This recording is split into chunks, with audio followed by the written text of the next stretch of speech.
Assalamualaikum warahmatullahi wabarakatuh. Perkenalkan, saya Miko dari kelas Etika Profesi kelompok 1. Saya perwakilan kelompok 1 mau wawancara nih Mas sedikit tentang software house Pico ini sendiri. Sebelum mulai, mungkin Masnya bisa perkenalan dulu.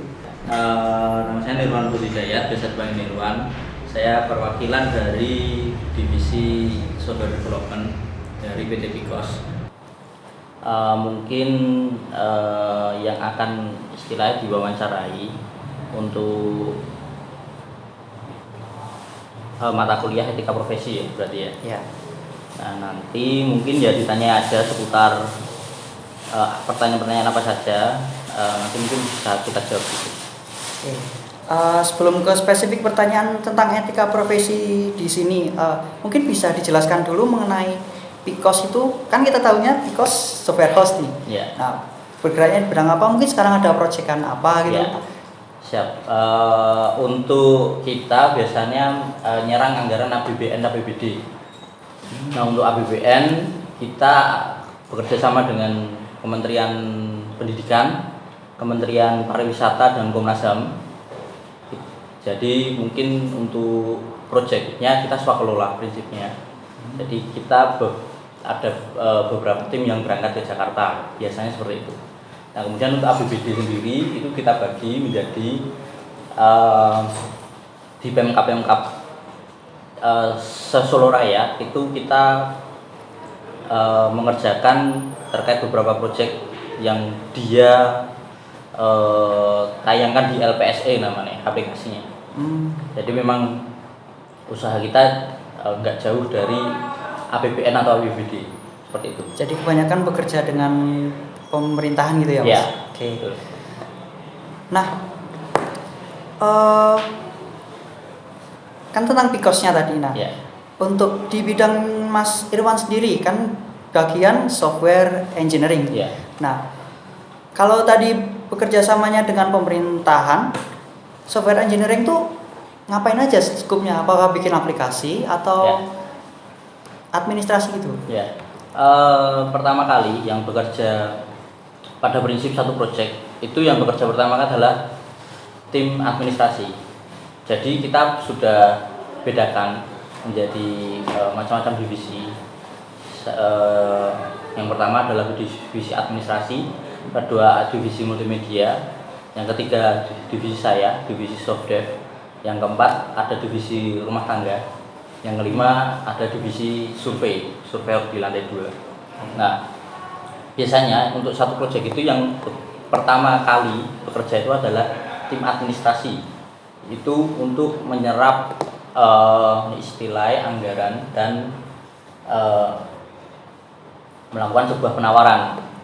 Jika penawaran tersebut lolos, katakanlah, baru yang bergerak di bidang softdev dan multimedia itu bekerja sama bareng. Nah biasanya yang kita tembak adalah jasa konsultasi pembuatan web atau aplikasi gitu. Ada keywordnya beberapa di tim. Nah jika sudah bekerja, istilahnya sudah kontrak, itu kita kerjakan. Misalkan butuh tim survei, kita beri tugas ke tim survei itu. Biasanya kan memang untuk beberapa pekerjaan yang ada di Kota Surakarta itu meliputi kadang survei drainase lingkungan, survei makam, survei jalan lingkungan dan lain-lain. Nah, baru ketika sudah dipegang oleh softdev dan multimedia, jika pekerjaan sudah selesai, itu tim akan kembali lagi ke tim admin untuk dilakukan proses pencairan. Nah itu prosesnya agak panjang, mungkin kita skip saja sampai dengan tahap pencairan. Udah sampai itu, seperti itu. Oke. Terkait untuk tadi survei, berarti surveinya itu datanya digunakan untuk pembuatan websitenya nanti yang untuk kerjasama. Oke. Nah, jadi untuk kerjaannya. Nah sekarang untuk orang-orangnya nih Mas, kan ini tadi mulai dari survei, engineering, admin kan banyak banget. Kita spesifikkan aja nih untuk bagian engineeringnya aja. mungkin khususnya di bagian Mas Irwan kan mungkin softwarenya. Yeah. Nah, untuk software engineer kalau di sini spesifikasinya tuh skill yang harus dimiliki itu apa sih Mas? Yeah. Kan banyak tuh. Ya, kita sebenarnya harus punya beberapa skill bawaan ya dari masing-masing. Mungkin kalau di kami itu magang. Jadi statusnya pertama kali magang, yang kedua kontrak, ketiga training, keempat karyawan. Jadi untuk magang di sini memang dia istilahnya adaptasi, kita perkenalan. Jika sudah istilahnya magang, istilah 3 kata itu sudah cukup, naikkan ke kontrak, baru ke kontrak, ke training ke karyawan. Nah, untuk skill bawaan magang sendiri itu kita macam-macam. Yang penting menguasai framework yang pertama itu. Yang kedua paham terkait database. Udah itu aja. Sama yang ketiga nurut. Udah itu dong. Kalau untuk scope kan untuk framework banyak nih. Yeah. Apalagi kalau untuk front end, Yeah. back end dan lain sebagainya itu kan setiap project biasanya beda. Apalagi kalau Yeah. misal projectnya itu web atau desktop atau apa. Yeah. Nah itu biasanya yang paling sering digunakan kalau di sini tuh apa aja? Yeah. Kalau di sini kita dibagi menjadi mungkin 3 pembagian di subdivisi. Yang pertama adalah tim mobile, kedua tim back end, ketiga tim front end. Nah, saya terbagi menjadi tim back end. Untuk tim mobile sendiri, tim mobile itu ada sendiri, khusus untuk menangani proyek yang ada kaitannya dengan mobile, baik itu mobile Android atau iOS ya. Kemudian untuk front end sendiri di sini kita masih natif, jadi yang penting paham konsep HTML, PHP aja sama CSS udah itu dong. Nah kalau yang back end itu memang agak kompleks. Yang pertama dia harus pegang paling enggak 1 framework, baik itu CI, Laravel atau yang sebagainya. Yang penting itu karena di tahapan standarisasi Solo dan sekitarnya itu sudah harus bisa menguasai framework. Misalkan belum bisa belajar di sini dulu. Kita kasih waktu di takaran magang itu kita kasih waktu untuk belajar. Jadi memang yang penting mau dari orangnya itu, yang penting mau dan mau istilahnya Mau belajar gitu. Mau belajar itu kita fasilitasi untuk belajar. Misalkan cocok kita teruskan, kalau nggak cocok ya udah seperti itu.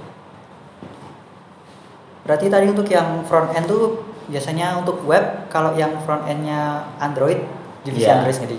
Oke. Ada sendiri. Oke, tadi udah dijelasin jenjang karirnya, berarti tadi dari magang, kontrak, terus training, karyawan. Itu biasanya dilihat dari performance-nya atau emang kalau untuk masing-masing jenjang karir itu kita lihat per orangnya, person by person. Kita evaluasi setiap minggu. Kita ada rapat manajer namanya, itu dilakukan setiap Sabtu untuk mengevaluasi terkait dengan person-person di masing-masing divisi. Jadi untuk misalkan bagian soft dev ini orangnya udah mantap, ya kita nggak usah lama-lama, kita naikkan ke katakanlah kontrak. Untuk tim admin juga sama. Jika udah bisa katakanlah bisa ikut lelang, ikut pencairan, penawaran, langsung dinaikkan juga bisa. Seperti itu. Menurut juga sama. Kalau di sini ada nggak sih Mas istilah junior programmer atau senior gitu? Kalau itu nggak ada. Nggak ada.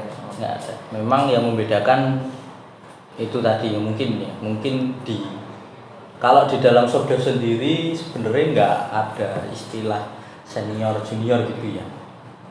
Hanya serata tadi, mungkin yang magang, tapi ya ada juga yang magang udah ekspor gitu ya, udah ekspor gitu. Nah, kalau untuk karir manajerial gitu misal dari kan tadi training kan berarti masih masih di bawahnya karyawan kan, berarti di atasnya lagi kan ada yang manajer misal nganu project gitu. Itu penunjukan dari manajerial sendiri. Jadi untuk itu yang umum. Jadi magang, kontrak, training karyawan itu untuk yang umum.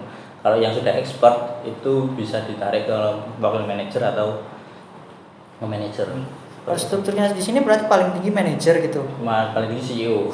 CEO. Iya. Bisa turun ke manajer. Manajer, wakil, baru anggota dev gitu semua. Oke. Tadi untuk manajerial, sekarang balik ke skill lagi nih Mas. Iya. Mas Irfan tuh dulu waktu daftar sini ada perlu sertifikat apa atau perlu skill apa gitu dulu buat daftar sini? Kalau jujur di sini tuh belum punya sertifikat apa-apa. Terus tahun 2020 apa 2019 itu di sini ngadakan sertifikasi. Itu untuk junior programmer kalau salah gitu. Ada pelatihan di sini. Untuk front end atau back end itu? Oh, kayak database administrator gitu ya? Gitu. Oke. Nah, jujur pertama kali nggak ada, hanya omongan aja, ijazah nggak dipakai untuk. Berarti semua dilihat dari waktu waktu magang itu ya? Magang belajar otodidak sini bareng-bareng, terus naik ke gitu. Oke. Kalau mungkin organisasi kayak perkumpulan database engineer gitu nggak ada. Okay. Ikut dulu 1Y karena kan memang tuntutan kuliah ya. Jadi untuk YII versi 2 itu harus mempelajari source code dari luar, dan kebanyakan notabene source code-nya itu bahasa Inggris dan memang minim sekali di Indonesia. Nah, saya satu ikut itu komunitas Y. Udah itu aja. Balik ke Y ini Mas, kayaknya menarik. Y itu bukannya framework untuk back end ya? Iya, back end. Itu bahasanya apa biasanya dipakai untuk Y? PHP. Y2, sekarang Y3. Oke. Nah, ke bahasan pertanyaan yang utama nih Mas tentang etika profesinya di sini. Nah, bisa kasih gambaran nggak Mas di sini kalau engineer etika profesinya tuh gimana? Misal harus gimana gitu dalam melakukan kerja gimana? Dalam pekerjaan kita biasanya yang penting nurut aja. Udah itu dong. Kunci di sini bertahan di sini tuh kunci nurut. Soalnya kalau misalkan nggak nurut itu yang susah kamu sendiri sebenarnya. Kita sebenarnya juga sudah maksudnya memutuskan untuk menugaskan kamu itu sudah banyak pertimbangan yang kita pikirkan seperti itu. Itu untuk developernya semua ya? Iya. Kalau untuk etika profesinya dari engineer ke yang bekerja sama nih Mas, misalnya mengikut. Untuk itu biasanya yang istilahnya yang berangkat itu yang tadi disebutkan senior programmer. Jadi untuk misalkan ke dinas atau ke instansi tertentu itu yang berangkat yang senior terlebih dahulu. Karena kita juga tahu untuk junior itu masih bingung, walaupun dia sudah pandai omong, pandai dia masih belum paham terkait non teknis dari sebuah aplikasi. Nah, yang penting dari istilahnya diskusinya itu paham non teknis dari aplikasi itu lebih penting daripada teknisnya di aplikasi. Karena itu mengacu tuh RTL, rencana tindak lanjut itu istilahnya setelah ini apalagi lah, itu yang kita istilahnya kita kejarkan seperti itu. Kalau misal di lingkup lain kan kita tahu etika profesi kalau misalnya untuk database harus mengutamakan keamanan data dari user. Kalau untuk front end misalnya harus enkripsinya harus benar atau gimana gitu. Ada standarnya nggak di sini? Kita lebih menyesuaikan ke standarisasi dari pemerintah biasanya. Dari pemerintah itu ada, kalau di Pemkot itu ada Kominfo.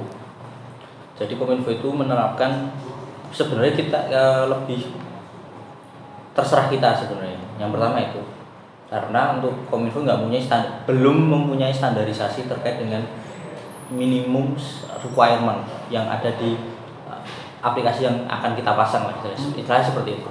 Nah, tapi di baru-baru ini itu Kominfo menerapkan beberapa minimum requirement yang dimana kalau infrastrukturnya itu yang sistem itu paling enggak, kalau enggak SOAP, microservice atau monolitik. Nah itu kita milih. Biasanya yang kita buat itu monolitik. Tapi karena peraturan dari Kominfo itu baru istilahnya, maka kita mengarah ke microservice. Nah untuk front end tadi disebutkan, mungkin untuk enkripsi dan lain-lain itu lebih ke bagian back end-nya sebenarnya. Karena untuk front end ya hanya buat tampilan saja, nggak pengaruh ke enkripsi data dan lain-lain. Untuk database sendiri sebenarnya kita juga sudah masih diskusi secara internal juga bagaimana untuk merumuskan terkait dengan minimum requirement database yang bagus dan istilahnya nantinya bisa digunakan di seluruh Pemkab dan Pemkot seperti itu. Ini masih tahap perumusan juga. Jadi masih terus dikembangkan gitu ya. Kalau biasanya nggak ada sih, nggak neko-neko juga. Paling kalau enkripsi ya kalau password gitu, SHA-5, MD5 gitu. Kalau untuk file ya di enkripsi. Biasanya kita hanya sebatas itu saja. Tapi karena ketentuan dari Kominfo, kita istilahnya juga ikut menyesuaikan lah seperti itu. Jadi untuk biasanya ada requirement apa sini yang nggak di requirement bisa nyusun sendiri. Iya. Betul. Oke Mas, di list pertanyaan kayaknya udah cukup itu. Terima kasih waktunya. Ya, siap. Sekian. Wassalamualaikum warahmatullahi wabarakatuh.